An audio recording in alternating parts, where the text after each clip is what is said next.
Oscar Monday. Last night I hosted the Oscars right across the street, and everyone's there wearing donated clothes. Most of them haven't eaten in days. It's like a very upscale hurricane shelter. What a night. No slaps, no mixed up envelopes, no Matt Damon. It was absolutely perfect. The multi-time Oscar host had a big job to do to ensure nothing went wrong with this year's show, and that included keeping everyone safe and delivering an opening monologue that many people had thoughts on. We'll break that down for you. But before we do that, go ahead and do us a favor by leaving a like on the video, subscribing to the channel, and hitting the bell icon so you never miss an upload from us. And with that being said, let's get straight into the video. Do you want to win an iPhone 12, maybe a MacBook Pro? How about $500 cash? All you have to do is comment the secret hidden message somewhere in this video. That's it. Oh, and leave a like on this video and subscribe to the channel so we can keep affording these giveaways. Winner will be announced at the last day of each month. Thanks for watching and good luck. In the ceiling,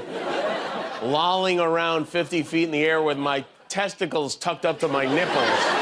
But it was worth it, because even though you don't get paid much to host the Oscars, even though you get criticized for every little thing, what makes it worth it is the people that are watching the show specifically to see you. The slap references. So let's get right to the Oscars, shall we? As noted, it was a big event for some, and Jimmy Kimmel had to make it go smoothly this time around, or he might not be hosting anymore. Thankfully, he seemed to do a good job in terms of the overall cohesiveness of the event. Jimmy Kimmel addressed last year's Oscar slap during his opening monologue, and he did it just like most everyone thought he would, with a joke and a jab and a warning. The three-time host was back Sunday to take on MC duties, and his remarks at the top of the show did not dodge the elephant in the room. It took a while for Jimmy to get to the slap, sprinkling shots at a lot of other stars beforehand. But when he did, he went in like you would expect him to. Jimmy made fun of showrunners from 2022, saying they had a crisis team in place tonight, but noted that if anything did happen, he expected them to do what they did last year, absolutely nothing.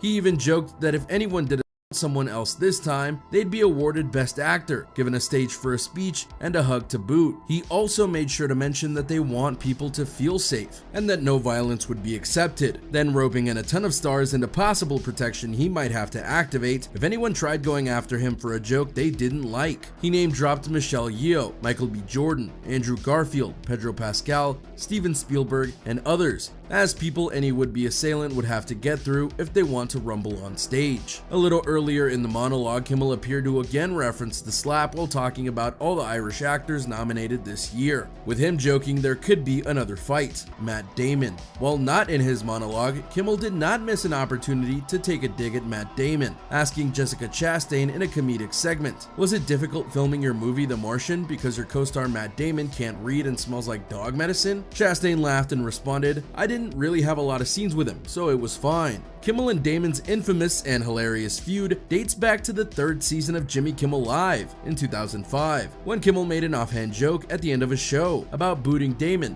an A-list guest who would never be cut for time. Soon, "I want to apologize to Matt Damon, we ran out of time," became a reoccurring bit on Kimmel. It was always clever to see how Matt Damon would appear on the show and make fun of Kimmel. Throughout the years, Kimmel and Damon have kept up with the joke with various insults on talk shows and a series of comedic videos in which the pair go to couples therapy. When Damon and Affleck presented at the 2017 Oscars, Kimmel had the announcer announce Damon as a guest and played him off with music immediately after he started speaking. So yeah, it wouldn't have been a Jimmy Kimmel show without dragging Matt Damon into things. But while Matt can take a joke because he's in on it, others who weren't couldn't be counted on to take things lightly. The director snob.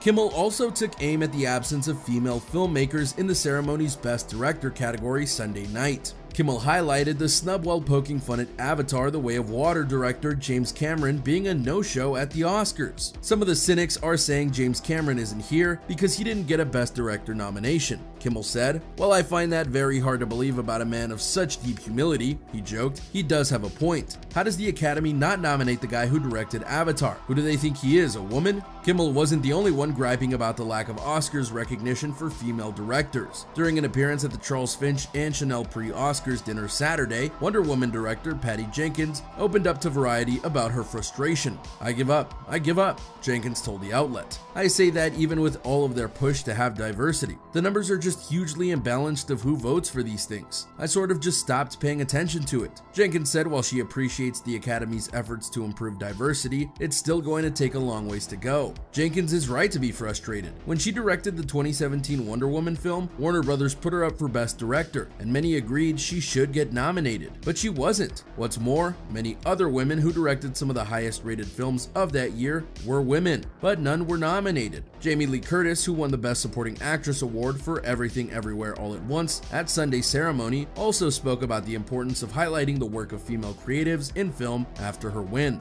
I'd like to see a lot more women nominated, so that there's gender parity in all the areas and all the branches, and I think we're getting there, Curtis said in the press room. The most important thing is inclusivity and more women, anywhere, anytime, all at once. You might recall other times when women and men poked at the Oscar selection committee for their decisions on who gets nominated. One year, Natalie Portman was alongside Ron Howard when they were there to present the award for Best Director, to which Portman noted, "And here are all the male nominees." So yeah, it's something that needs to be addressed. And while it's true that there have been female winners of Best Director, including one very recently with Chloe Zhao for Nomadland, that doesn't mean that the selection should be lax and lean to the usual suspects. It needs to be diverse, understanding of all films made, and then have a fair and logical discussion about who should win. That's how it should go in every category, but sadly that doesn't always happen. And even the 2023 Oscars can prove that, given who won at times in what were considered upsets. Nick Cannon. In between the jokes about the infamous Will Smith Oscars 2022 slap, Jimmy Kimmel squeezed in a jab at Nick Cannon's large number of children during his opening monologue at this year's Academy Awards. And shortly after the ceremony wrapped, the Masked Singer host himself reacted to the call-out, which he thought was all in good fun. I heard about that, Cannon told TMZ as he was leaving a restaurant Sunday night. It's hilarious. I created Wild 'N Out. I can hear jokes all day long.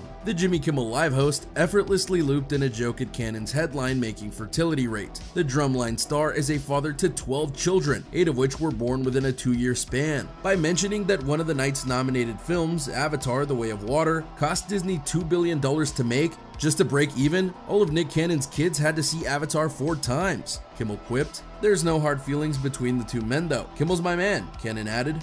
Other jokes. Who else did Kimmel make fun of at the show? Well, there was Nicole Kidman. I also want to say that I'm happy to see that Nicole Kidman has finally been released from that abandoned AMC where she's been held captive for almost 2 full years now. It's good to have you back, Nicole, and thank you for encouraging people who were already at the movies to go to the movie theater. Tom Cruise. Everyone loved Top Gun. I mean, Tom Cruise with his shirt off in that beach football scene? L. Ron Hubbard? Hubba hubba, Kimmel added.